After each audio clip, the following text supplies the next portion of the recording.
सिकोहाबाद वालों को दो हाथ जोड़कर प्रणाम करना चाहता हूं, क्योंकि यहां से दूर दूर तक रोड पर, मकानों पर, घरों पर, टंकियों पर, जहां पर भी नजर जाती है मुंड ही मुंड दिखाई पड़ते हैं।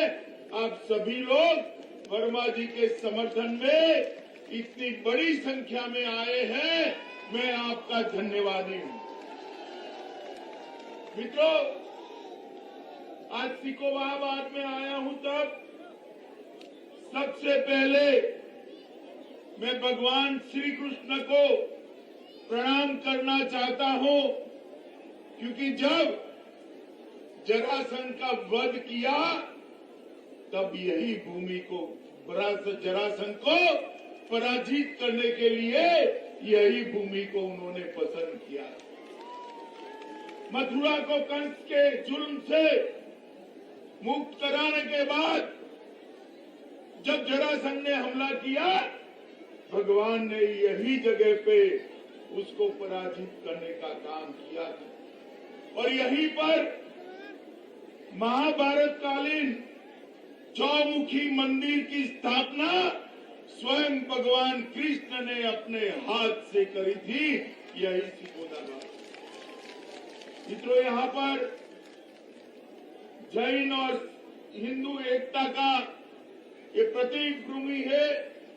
यहाँ मां काली और भगवान बाहुबली को भी मैं प्रणाम कर मेरी बात की शुरुआत करना चाहता हूँ। स्वातंत्र संग्राम के वीर सेनानी कालीचरण गुप्ता जी, कारगिल युद्ध में शहीद वीर हेम सिंह और सतीश बघेल को भी श्रद्धांजलि देकर मैं अपनी बात की शुरुआत करना चाहता हूं। मित्रों, मैं पहले और दूसरे चरण की कई सीटों का प्रचार कर आया हूं। आप लोग पहले दूसरे चरण का परिणाम जानना चाहते हो क्या? जरा जोर से बोले, चाहते हो? मैं बता दूं आपको, पहले और दूसरे चरण में सपा का सुपड़ा साफ। 300 से ज्यादा सीटों के साथ उत्तर प्रदेश में फिर से एक बार भारतीय जनता पार्टी की सरकार बनने जा रही है। भाइयों बहनों, मुझे बताओ, आपने 2014 में भाजपा को जिताया या नहीं जिताया? जोर से बोलो, जिताया या नहीं जिताया? 17 में किसको जिताया? 19 में किसको जिताया? और 22 में जिताकर एक बाउंड्री लगा दीजिए, हम उत्तर प्रदेश को देश का नंबर 1 राज्य बनाएंगे। मित्रों, यहाँ पर जब मैं आया हूं तब इतना कहना चाहता हूं कि हमने गरीब कल्याण के लिए ढेर सारे काम किए। जब हमारी सरकार बनी 2014 में, तब मोदी जी ने कहा था कि भारतीय जनता पार्टी की ये सरकार दलित, गरीब, पिछड़े वर्ग की सरकार है। और आज उत्तर प्रदेश में जो 5 साल सरकार चली और केंद्र में नरेंद्र मोदी जी की 7.5 साल सरकार चली, मोदी जी ने ढेर सारी योजनाओं को उत्तर प्रदेश के लिए भेजा और योगी जी ने हर गरीब के घर में वो योजनाओं को पहुंचाने का काम योगी आदित्यनाथ जी ने किया। मित्रों, इतनी सारी माताएं बहनें बैठी है उत्तर प्रदेश में, 1,67,00,000 माताओं को गैस का चूल्हा देने का काम नरेंद्र मोदी जी ने किया है। मित्रों, 1,67,00,000, 2,61,00,000 गरीबों के घर में शौचालय बनाने का काम हमारे मुख्यमंत्री योगी आदित्यनाथ जी ने किया है मित्रों। 1,41,00,000 गरीबों के घर में 1,41,00,000 गरीबों के घर में बिजली पहुंचाने का काम हमारी भारतीय जनता पार्टी की सरकार ने किया है।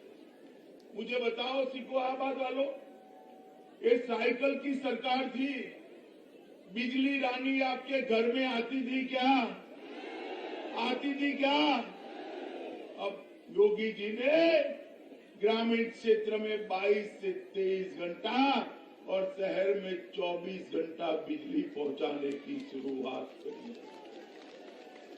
अगर फिर से सपा की सरकार आएगी तो अखिलेश बाबू कहते हैं 200 यूनिट बिजली फ्री देंगे। अरे अखिलेश भाई, आप तो बिजली ही नहीं दे पाते थे, 200 यूनिट की क्या बात करते हो? आप तो बिजली ही नहीं दे पाते।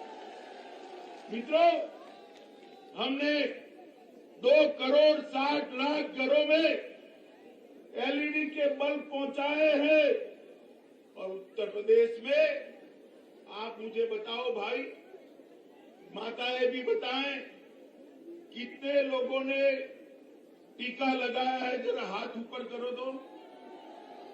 सबका लगा है ना? लग गया सबका? भाई ये अखिलेश जी कहते थे कि टीका मत लगाइयो, ये तो मोदी का टीका है। डरकर बाद में अखिलेश ने भी अपना टीका लगा दिया। मगर एक बात मुझे बताओ भाई, अगर मोदी जी ने टीका न लगाया होता तो तीसरी लहर में उत्तर प्रदेश की जनता सुरक्षित रहती क्या? जरा जोर से बोलिए, रहती क्या? नरेंद्र मोदी जी ने 130 करोड़ लोगों को टीका लगाकर उनको सुरक्षित करने का काम एक भारतीय जनता पार्टी। माताओं, भाइयों, बहनों, जब कोरोना आया सभी लोगों के मन में संशय था कि कैसे गरीबों के दिन गुजरेंगे, रोजी रोटी कैसे मिलेगी। रेडी पटरी बंद हो गई, ऑटो रिक्शा बंद हो गए, कल कारखाने बंद हो गए, दुकानें बंद हो गई। रोज का लाकर रोज खाने वाले लोगों के लाले पड़ेंगे। मगर मोदी जी ने 80 करोड़ गरीबों को 2 साल तक 5 किलो अनाज प्रति माह मुफ्त में देकर गरीबों के घर में चूल्हा जलाने का काम किया है। और योगी जी ने इसके साथ तेल, दलहन और नमक देने का काम किया है। मित्रों, ये नरेंद्र मोदी जी की सबसे बड़ी उपलब्धि। 82 लाख गरीबों के घर में घर ही नहीं था, उनको प्लॉट और घर देने का काम भारतीय जनता पार्टी की सरकार ने। 2,45,00,000 किसानों को हर साल 6,000 रुपया उनके बैंक अकाउंट में सीधा ट्रांसफर कर 2300 करोड़ रुपया उत्तर प्रदेश के किसानों को भेजना चाहिए। मित्रों, मैं बताने आया हूं कि 5 साल एक और मौका दे दीजिए। 5 साल तक उत्तर प्रदेश के किसी भी किसान को बिजली का बिल नहीं भरना है। हम बिजली माफ। हर बच्ची जो 12वीं पास करेगी उसको स्कूटी देने का काम ये भारतीय जनता पार्टी का। हर युवा जो इंटर में एडमिशन लेगा, चाहे बेटी हो चाहे बेटा हो, उसको लैपटॉप और स्मार्टफोन देने का काम ये भारतीय जनता पार्टी की सरकार है। मित्रों, आप मुझे बताओ, यहां भारतीय जनता पार्टी की सरकार बनने के बाद योगी आदित्यनाथ के मुख्यमंत्री बनने के बाद यहां पर कोई माफिया बाहुबली है क्या? जरा जोर से बोलो, है क्या? है क्या? सारे के सारे जेल में डालने का काम योगी आदित्यनाथ जी ने करा है। उत्तर प्रदेश में एक भी बाहुबली नहीं है, कोई है तो बजरंग बली है, इसके अलावे कोई नहीं। मित्रों, भारतीय जनता पार्टी ने उत्तर प्रदेश को देश की दूसरे नंबर की अर्थव्यवस्था बनाया है। मैं आपको कहने आया हूं, फिर से एक बार भारतीय जनता पार्टी को मौका दीजिए। 2 नंबर से देश के सबसे बड़ी अर्थव्यवस्था बनाने का काम हम उत्तर प्रदेश को करेंगे। माताओं, भाइयों, बहनों, मोदी जी ने देश को सुरक्षित करने का काम किया है। मोदी जी ने देश को सुरक्षित करने का काम किया है। 10 साल तक इस सपा बसपा के समर्थन से उत्तर प्रदेश में 2 पार्टियां हैं। दोनों पार्टियों ने समर्थन देकर 10 साल तक कांग्रेस की सरकार चलाई। और कांग्रेस की सरकार चलती थी तब आए दिन पाकिस्तान से आलिया, मालिया, जमालिया भारत में घुस जाते थे। मित्रों, भारत में घुस जाते और हमारे जवानों के सर काट कर ले जाते। कांग्रेस वाले कुछ नहीं करते थे क्योंकि उनकी वोट बैंक बर्बाद होती थी। नरेंद्र मोदी की सरकार आई, कमल फूल की सरकार आई। हमने उरी और पुलवामा पर जब हमला हुआ, 10 ही दिन में मोदी जी ने सर्जिकल स्ट्राइक और एयर स्ट्राइक कर पाकिस्तान के घर में घुसकर आतंकवादियों का सफाया। मोदी जी ने पूरी दुनिया में एक संदेश भेजा, भारत की सीमा और भारत की सेना, उसके सामने आंख उठाकर कोई देख नहीं सकता। मित्रों, आंख उठाकर मोदी जी ने हमेशा के लिए कश्मीर को भारत के साथ जोड़ने का काम किया। माताओं, भाइयों, बहनों, मुझे बताओ, ये कश्मीर भारत का अभिन्न अंग है या नहीं है? जरा जोर से बताओ, पीछे तक है या नहीं है? धारा 370, 70 साल से कांग्रेस अपने बच्चे की तरह गोदी में लेकर घूमती थी। मोदी जी ने 5 अगस्त 2019 को धारा 370 को उखाड़ कर फेंक दिया और कश्मीर, ये हमारा कश्मीर हमेशा के लिए भारत का हो गया। मित्रों, जब धारा 370 पर चर्चा होती थी, पार्लियामेंट में अखिलेश जी कहते थे, अखिलेश जी क्या कहते थे कि गृह मंत्री जी धारा 370 हटाई तो खून की नदियां बह गई। अरे अखिलेश बाबू, आप किसको डरा रहे हो भाई? हमें डरा रहे हो? लो, एक चली गई धारा 370, खून की नदियां छोड़िए, कंकर चलाने की किसी की हिम्मत नहीं हुई है। कंकर तो माताओं, भाइयों, बहनों, ये भारतीय जनता पार्टी गरीबों के लिए, पिछड़ों के लिए, दलितों के लिए शासन करती है। सपा बसपा अपनी अपनी जातियों के लिए शासन करते हैं। सपा आती थी, एक जाति का भला होता था, बसपा आती थी, दूसरी जाति का भला होता था। भाजपा आई, मोदी जी ने सबका साथ, सबका विकास का नारा लगाया और सबको आगे बढ़ाने का काम। एएसपी पार्टी है ना, कहने को ही समाजवादी पार्टी। एसपी के 2 सूत्र है, एस से संपत्ति इकट्ठा करना, पी से परिवार वालों को सत्ता देंगे।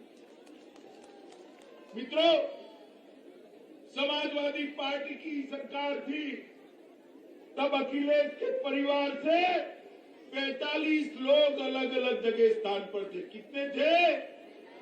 जोर से बोलो, कितने थे? और कोई जाति छोड़ो और कोई परिवार का भी स्थान नहीं।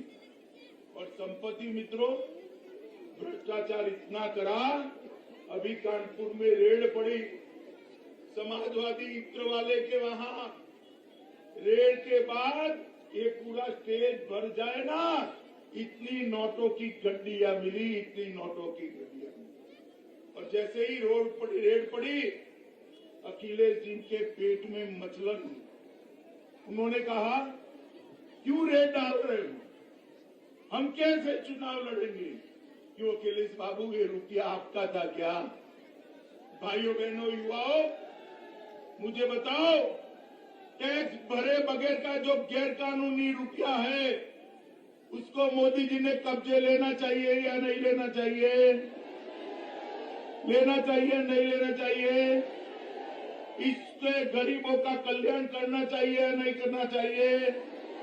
माताओं को गैस का सिलेंडर देना चाहिए या नहीं देना चाहिए? बहनों, माताओं के लिए टॉयलेट बनाना चाहिए या नहीं बनाना चाहिए?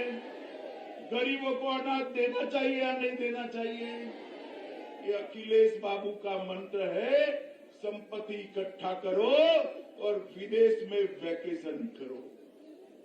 भारतीय जनता पार्टी का मंत्र है, टैक्स इकट्ठा करो और गरीब कल्याण के काम करो, गरीबों के काम। ये दोनों के बीच में आपको चुनाव करना है। मुझे बताइए, भारतीय जनता पार्टी को जिताएंगे क्या? अरे भाई, सुनाई नहीं पड़ता है। जिताएंगे क्या? कमल के निशान पर बटन दबाएंगे क्या? हमारे भाई वर्मा को प्रचंड बहुमत से जिताएंगे क्या? योगी जी को मुख्यमंत्री बनाएंगे क्या? मोदी जी को उनके हाथ मजबूत करेंगे क्या? तो मेरे साथ दोनों हाथ उठाइए, उठाइए दोनों हाथ। 300 पार के संकल्प की मुट्ठी बीचे और प्रचंड आवाज से बोलिए, भारत माता की।